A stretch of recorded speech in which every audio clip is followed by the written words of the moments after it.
आइए सुनिए, देखिए, समझिए सनातन सत्य। जैसी दृष्टि वैसी सृष्टि, दृष्टि विज्ञान। कुदरत, कुदरती रचना एवं कुदरत के कानून से शाश्वत सुख की प्राप्ति। जोधपुर के परम पूज्य महात्मा उपासक प्रोफेसर डॉक्टर सोहन राज तातेड़ के निर्देशन में सनातन सत्य। जैसी दृष्टि वैसी सृष्टि, दृष्टि विज्ञान।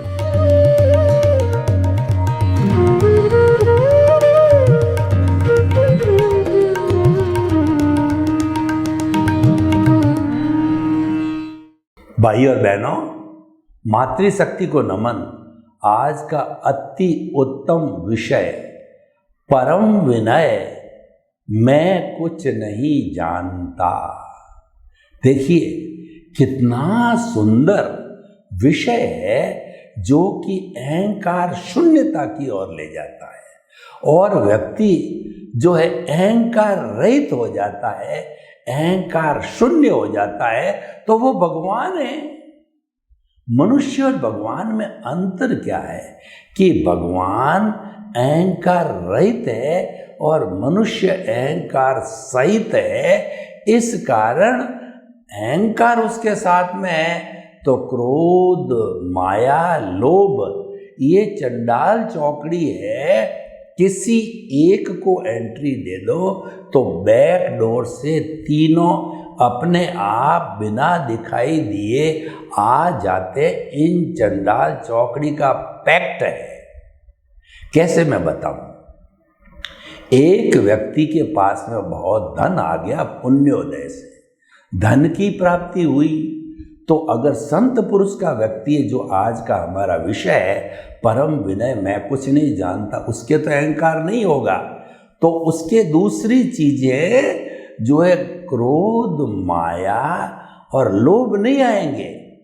लेकिन पुण्योदय के कारण किसी व्यक्ति को धन मिला और वह व्यक्ति चिंतनशील संत प्रकृति का नहीं है तो उसको जो है ये घमंड आ जाएगा, मैं पैसे वाला, लोग जो है मेरी गरज करे, लोग मुझे सम्मानित करे, लोग मुझे आगे बढ़ाए और वो लोगों को पैसे भी देता। तो जब ये अहंकार से अगर मान लो वह खड़ा होता है जहाँ पर भी और लोग उसको तवज्जो नहीं देते हैं तो उसको क्रोध आता है, मैं पैसे वाला, मेरे को तवज्जो नहीं, मुझे बुलाते नहीं, मेरा सम्मान नहीं करते। तो देखिए इस अहंकार ने क्रोध को जन्म दिया। और देखिए जिसके पास में धन है तो जहाँ लाहा तहाँ लोभा, जहाँ पर लाभ होता है तो प्रकृति का नियम है कि वहाँ पर लोभ ऑटोमेटिकली बढ़ जाता है। अगर कोई बेचारा गरीब है तो वह संतुष्ट रहेगा कि जैसी है मेरी झोंपड़ी है, मुझे रोटी वगैरह आराम से मिलती है। वह तो हमेशा प्रभु भक्ति करेगा, कहेगा साईं इतना दीजिए जामे कुटुंब समाए, मैं भी भूखा नहीं रहूं और साधुन भूखा जाए। हे ईश्वर, आपने मुझे झोंपड़ी दी है, मुझे तो इतना अवश्य देना, मैं मेरा परिवार भूखा नहीं रहूं। यानी रोटी, कपड़ा, मकान, शिक्षा, चिकित्सा, मूलभूत सुविधाएं मेरी होती रहे परिवार की। और अतिथि देवो भव, अतिथि जिसकी कोई तिथि नहीं होती है वह व्यक्ति किस समय हमारे यहाँ आ जाए। पुराने समय में होटलें नहीं थी रुकने के लिए, खाने के लिए, चाय पान के लिए, तो घरों में ही करवाया जाता, घरों में ही रुकवाया जाता था और घरों में ही नाश्ता करवाया जाता था। तो ऐसा अतिथि आ जावे तो वो देवो भव, वो देव के समान है। उसने हमको जो है आतिथ्य सत्कार का मौका दिया। तो मेरे पास इतना होना चाहिए कि मैं कोई साधु सन्यासी, कोई गृहस्थ आ जावे उसको भूखा नहीं भेजूं। और मेरे सामने समाज है, राज्य है, देश है, विश्व है, तो थोड़ा बहुत मैं जो है अपना दान पुण्य कर सकूं, इतना अवश्य देना। तो देखिए, अहंकार से क्रोध आया, और जब लोभ बढ़ता है तो लोभ तो हाजिर हो गया, धन से लोभ बढ़ेगा कि आज मेरे पास में लाख रुपए है तो इसको मैं करोड़ करूं, करोड़ हो जावे तो मैं अरबपति बनूं, तो ये लोभ चालू हो गया। तो ये अतिरिक्त इतना पैसा व्यक्ति कहाँ से कमाएगा? तो निश्चित तौर से वो माया करेगा, झूठ कपट और लोगों का हक छीनना लूटना वगैरह करेगा, तो माया आ गई। तो देखिए कि अहंकार के साथ के अंदर क्रोध, माया और लोभ बैकडोर से आ गए। लेकिन जो आज का विषय है कि परम विनय, परम विनय किसको कहते हैं?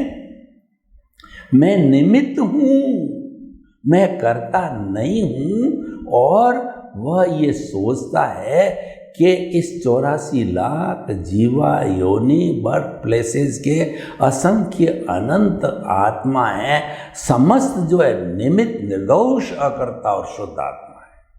परम विनय वाला, विनय एक ऐसा गुण है, वह गुणों की खान है। एक विनय आते ही सारे गुण एक जगह इकट्ठे हो जाते हैं। एक अच्छी जगह आपने खान खोद दी तो उसके अंदर कई लेयर्स के अंदर जो अलग अलग जो है महंगे मिनरल्स आपको मिलने चालू हो जाते हैं, वो उसको खान बोलते हैं, उसको धन की टकसाल बोलते हैं।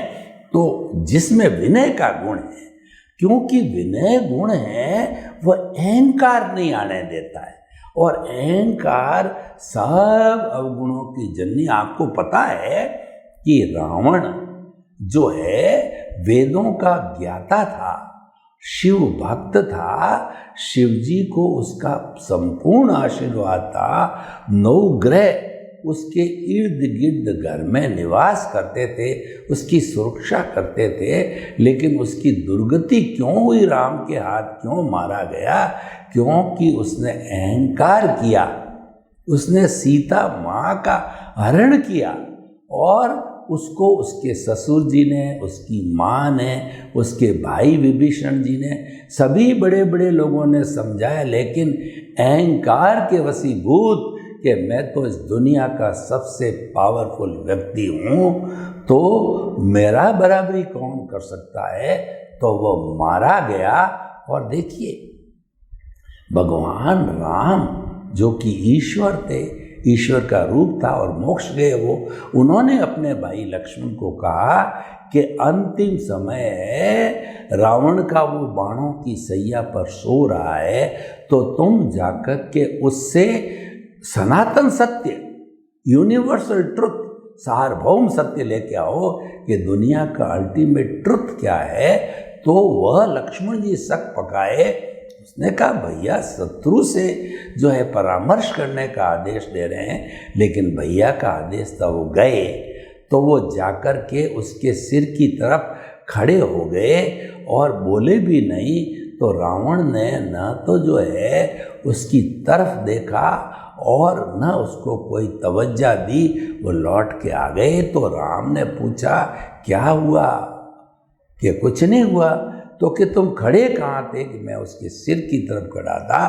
तो उसने कहा ज्ञान लेने के लिए हमेशा गुरु के चरण स्पर्श करना चाहिए, परम विनय करनी चाहिए, और गुरु के पास में जाओ, खाली घड़ा होके जाओ, वो आप अहंकार रहित होकर के जाओ कि परम विनय, मैं कुछ नहीं जानता, मैं तो अज्ञानी हूँ, मुझे आप ज्ञान दो, मैं ज्ञान की जो है का पिपासु हूँ, मैं मुमुक्षु हूँ, मैं मोक्ष का विलासी हूँ।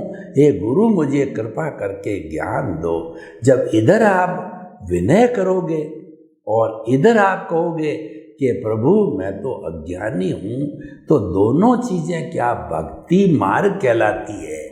आप जब भक्ति मार्गी हो जाते हो तो भगवान कृष्ण क्या कहते हैं कि तू अगर लुटेरा है, डाकू है, पापी है, कसाई है, तू कैसा भी है, तू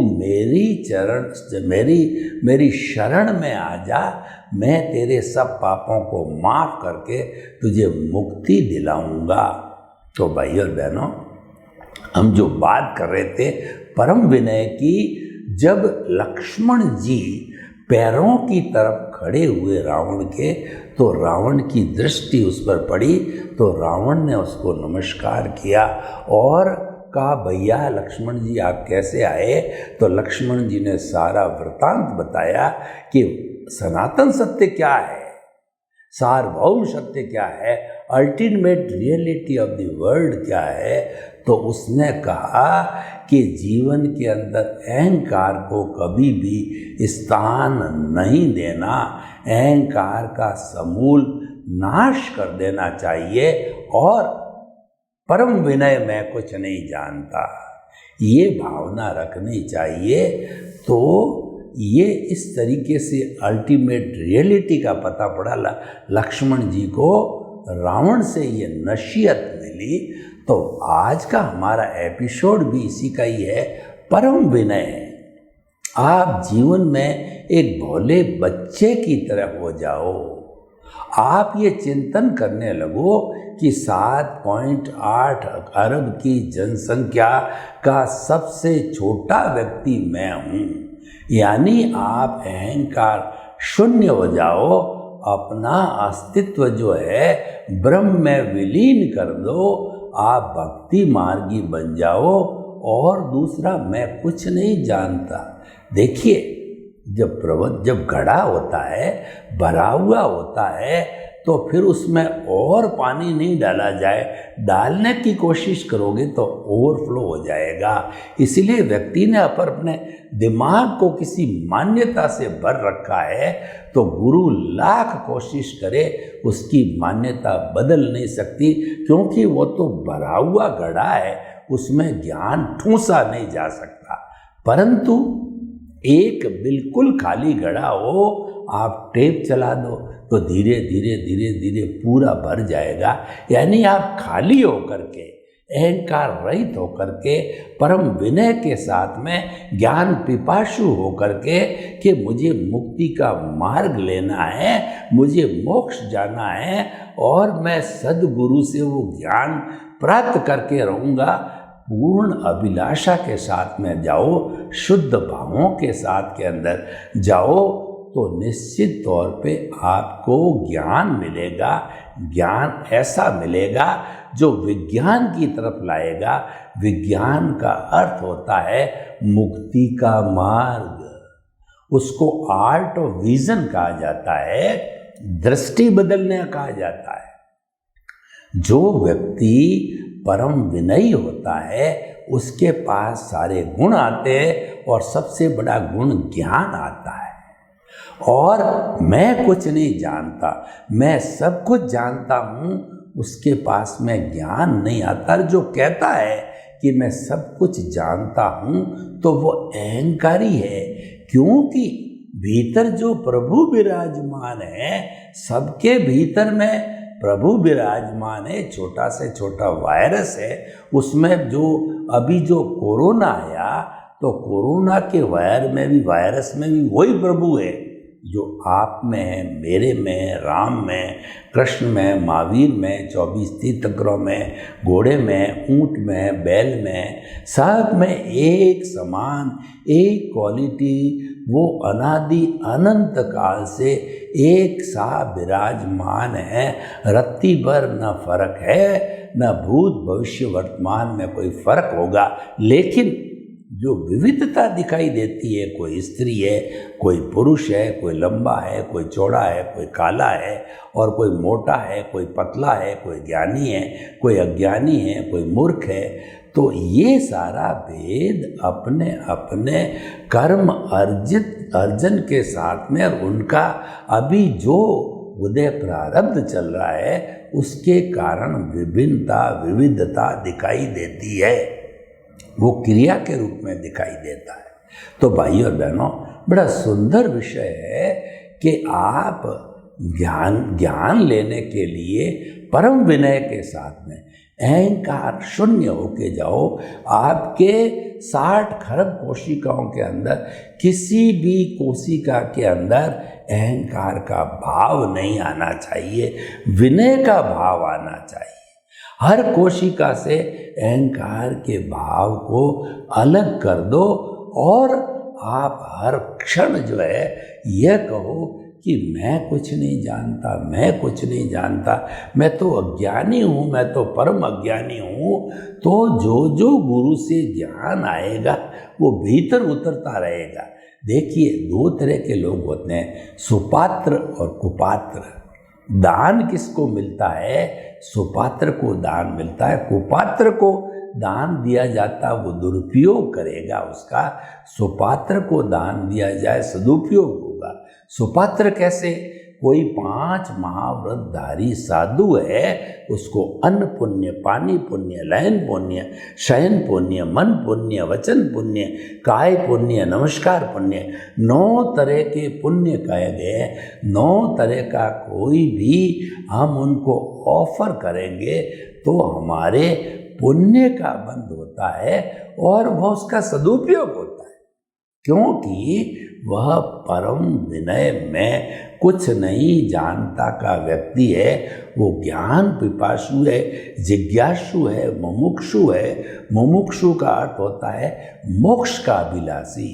कोई भी व्यक्ति जो है दीक्षा क्यों लेता है? और जैन धर्म की दीक्षा, महाव्रत की दीक्षा हिंसा करनी नहीं, करवानी नहीं, अनुमोदनी नहीं, मन से नहीं, वचन से नहीं, काया से नौ कोटिक त्यागी क्यों बनता है? कि वह मुक्ति जल्दी से जल्दी जाना चाहता है। तो जो लोग मुक्ति का लक्ष्य बनाना चाहते हैं इस जन्म के अंदर, क्योंकि नींव नहीं लगाने से हमारे को मुक्ति नहीं मिलेगी। अगर आप नींव लगा देते हो, यानी आपने सम्यक दर्शन को प्राप्त कर लिया, सम्यक को प्राप्त कर लिया, आपने आपकी बुद्धि सम्यक ज्ञान, सम्यक दर्शन को प्राप्त कर लेती है और उसको आपने समझ में फिट कर दिया। देखिए, मैं आपको बताना चाहता हूँ, जो सुपर साधना करने वाले हैं, उच्च दर्जे की साधना करने वाले हैं, पुण्य पाप से ऊपर उठ कर के साधना करने वाले हैं, वो मोक्ष की नींव लगाना चाहते हैं और वो जल्दी से जल्दी महाविद्य क्षेत्र के माध्यम से मुक्ति जाना चाहते हैं, क्योंकि भरत क्षेत्र के अंदर अभी मुक्ति बंद है, केवल ज्ञान, केवल दर्शन नहीं हो सकता। महाविद्य क्षेत्र में अभी खुला है, तो जहाँ भी उपलब्ध है वहाँ के भाव डालते रहो, उसको शुद्ध भाव कहते हैं। परम विनय मैं कुछ नहीं जानता, तो उस वाले व्यक्ति को जो है 3 तरह के भावों को समझना चाहिए। पहला तो अशुभ भाव। अशुभ भाव का मतलब हिंसा, झूठ, चोरी, जारी, अब्रह्मचर्य, ये परिग्रह, ये सब भाव है, वह भाव अशुभ भाव है, उसका परिणाम अशुभ होगा। हम अशुभ की बात नहीं कर रहे, अशुभ को तो हमने बिल्कुल अलग रख दिया। अब हम बात करते हैं शुभ भावों की। शुभ भाव क्या होते हैं? कि मन, वचन, काया की शुभ प्रवृत्ति धार्मिक क्रिया कहलाती है। उस धार्मिक क्रिया के साथ में जो है पुण्य का बंध होता है, अशुभ प्रवृत्ति के साथ पाप का बंध होता है, वो तो बात छोड़ दी हमने। शुभ प्रवृत्ति के साथ में पुण्य का बंध होता है, और वह पुण्य का बंध इतना जबरदस्त होता है कि वो हमको या तो मनुष्य गति में या और भी अच्छे पुण्य हैं तो देव गति में भेजता है। तो मनुष्य गति, देव गति भी तो संसार ही है। 4 तरह की गतियाँ होती हैं, नरक गति, तिर्यंच गति, मनुष्य गति और देव गति। अशुभ भावों से नरक गति, तिर्यंच गति होती है, वो अशुभ भाव छोड़ दिए तो 2 गतियाँ टल गई। शुभ भावों से मनुष्य गति, देव गति मिलती है, परंतु यह भी तो संसार हो गया। अच्छा संसार हो गया, बुरा संसार छूट गया, लेकिन संसार तो है ही है। सोने और लोहे की बेड़ी का अंतर हो गया। जो नरक गति और तिर्यंच गति कब मिलती है वो उसको लोहे की बेड़ी माना गया है। दो तरह के कैदी है, एक तो सामान्य कैदी है, गांव का व्यक्ति है, बिना पढ़ा लिखा है, उसको लोहे की बेड़ी पहना करके और काल कोठरी में डाल दिया जाता है। एक कुबेरपति है, बड़ा नेता है, मंत्री रहा हुआ तो उसको नज़रबंद किया जाता। वो नज़रबंद होना है, वो सोने की बेड़ी है, लेकिन जितने समय तक वह नज़रबंद रहेगा वह भी कैदी है और काल कोठरी वाला भी कैदी है। उसको उसका डेजिग्नेशन तो कैदी ही रहेगा।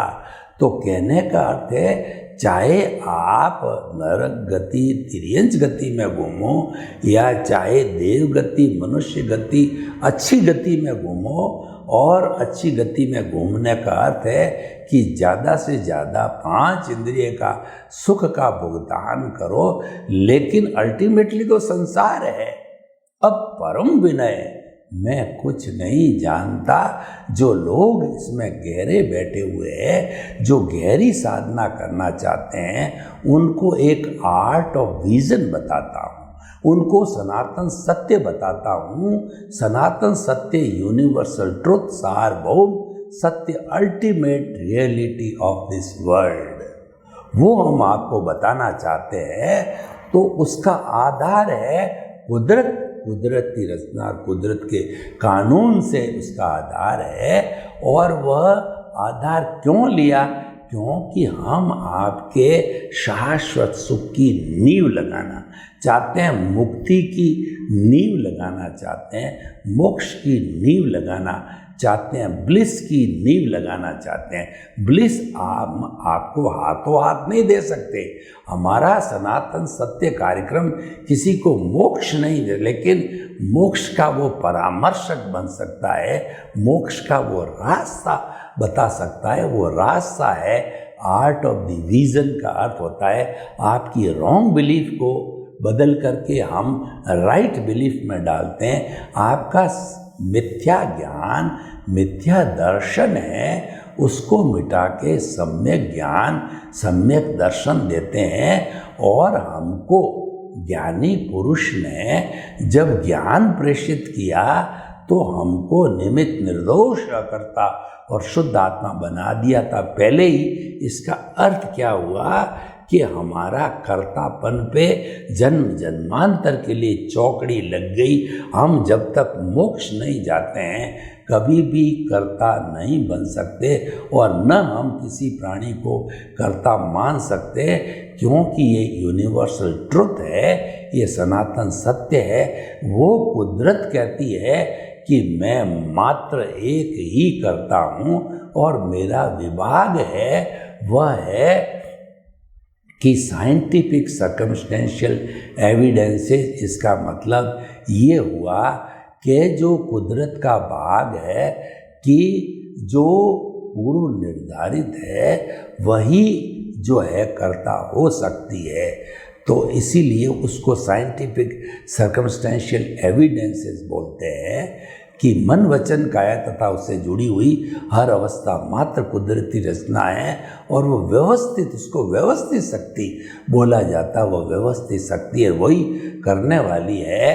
तो अगर हम मिथ्या ज्ञान पाल लेते हैं कि ये शरीर मेरा है, शरीर मेरा, इसका अर्थ क्या हुआ? इससे जुड़ा हुआ धन संपत्ति, परिवार, पद प्रतिष्ठा सब मेरा है, और इन सब चीज़ों का संचालक मैं हूँ। धन का संचालक मैं हूँ, परिवार का संचालक मैं हूँ, धंधे का संचालक मैं हूँ। ये मिथ्या ज्ञान, मिथ्या दर्शन है। उसको समाप्त करके हम आपको सम्यक ज्ञान, सम्यक दर्शन आपकी दृष्टि में फिट करते हैं कि मैं अकर्ता, निमित्त, निर्दोष में ये सब बातें आ गई कि मैं तो अकर्ता हूँ और न शरीर मेरा है न मैं इसका संचालक हूँ। और दूसरा जो ऑनरशिप डूअरशिप तो हमारी पहले ही समाप्त हो गई। तो भाई और बहनों, हम आपको ये बताना चाहते हैं कि ये सारा कब होता है, जबकि हम परम विनय से मैं कुछ नहीं जानता, जब ये गहरा ज्ञान भीतर जाता है और उसके प्रति श्रद्धा जागृत होती है, और श्रद्धा जागृत होने पर धीरे धीरे हम 4 बिंदु सीखने लग जाते हैं कि मैं शुद्ध आत्मा हूँ। पहला बिंदु, श्वास को भरो, और श्वास में एक प्रयोग भी करा देता हूँ कि आंखें कोमलता से बंद, रीढ़ की हड्डी एंटीना की तरह सीधी, और आप उस आसन में बैठ जाइए जिसमें आराम से 5-10 मिनट तनाव रहित होकर के बैठ सकते हैं, और दोनों हाथों की मुद्राएं ध्यान मुद्रा में ले आइए। अब पहले कायोत्सर्ग करते हैं कि आप अपने चित्त को शरीर के निचले भाग, मध्य भाग, ऊपरी भाग, धीरे धीरे ऊपर नीचे से ऊपर की ओर जाइए और ऑटो सजेशन दीजिए, हर कोशिका शिथिल हो जाए। अनुभव कीजिए पूरा शरीर शिथिल हो रहा है। गहरा अनुभव कीजिए, पूरा शरीर शिथिल हो गया है। कोई तनाव नहीं, कोई अकड़न नहीं, कोई जकड़न नहीं, कोई स्ट्रेस नहीं, कोई स्ट्रेस नहीं, कोई जन्म नहीं, कोई मरण नहीं, कोई दुख नहीं, कोई तकलीफ नहीं। मेरा शरीर इतना हल्का हो गया है कि अपने स्थान से 1 फुट ऊपर उठ रहा है। शरीर शिथिल। अब चित्त को दोनों नथुनों के बीच में नाक के स्थिर कीजिए। आते जाते श्वास को देखिए और कोशिश करके लंबा श्वास, गहरा श्वास, शिथिल श्वास, समतल श्वास, ठंडा श्वास आ रहा है, लंबा श्वास जा रहा है, शरीर शिथिल, श्वास शिथिल। अब जो है हम 4 बातों का हम भीतर जाके प्रभु से आशीर्वाद लेके, प्रभु के दर्शन करके, दर्शन केंद्र जो हमारे दोनों भ्रुकुटियों के बीच में स्थान है, वहाँ पर श्वास के साथ खींचिए कि गुलाबी रंग के चमकते हुए परमाणु का गोला बन गया। भीतर जाइए, भीतर भीतर भीतर। कितने गेट लगे हुए हैं, जैसे कोई महापुरुष आ रहा है तो परम पिता परमेश्वर के दर्शन करने जा रहे हैं। सामने रूपक के रूप में देखिए कि शिव भक्त होते हैं, वो 3 लकीरें ललाट पे लगाते हैं, तो सामने जो एक प्लेटफॉर्म के ऊपर 3 बड़ी लकीरें प्रभु के रूपक के रूप में दिख रही है। पहली जो लकीर है वह चमकता हुआ जो है, और इस तरीके से प्रभु के दर्शन करके, और हमने जो है ये प्राप्त किया कि हमारा जो अहंकार विलीन हो रहा है और विनय की प्राप्ति हो रही है, हमको मुक्ति की प्राप्ति हो गई है। अब आप बाहर आइए, आंखें खोलिए। सर्वे भवन्तु सुखिनः, सर्वे सन्तु निरामया। लोक के सब जीवों को सुख मिले, शांति मिले, आनंद मिले, प्रेम मिले, सौहार्द मिले, सब परम विनय को प्राप्त करके और ये आस्था बनावे कि मैं कुछ नहीं जानता, और मुक्ति का मार्ग प्राप्त करो। आपके प्रति मंगल।